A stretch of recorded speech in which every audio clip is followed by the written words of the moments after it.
নমস্কার। এখন বাজে রাত্রি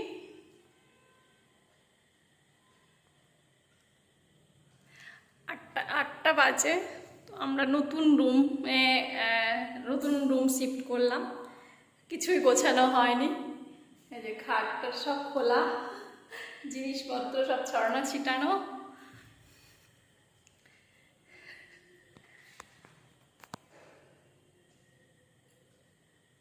বেডিং পত্র সব পড়ে রয়েছে যেরম ভাবে। এই রুমটাও ফাঁকা পড়ে রয়েছে। ক্লান্ত সারাদিন গোছানো।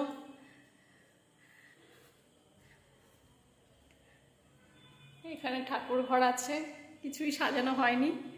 এখন সারাদিন শুধু মানে গোছানোর কাজ চলছে। ওই যে সব ছড়ানো ছিটানো।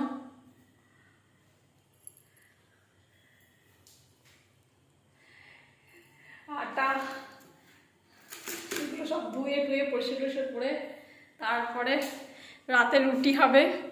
আর আজ সকাল থেকে কাজ করতে শেষ, এই তো অবস্থা। গ্যাস পেয়েছি, এখনো সেটিং করা হয়নি। মানে প্রচুর কাজ।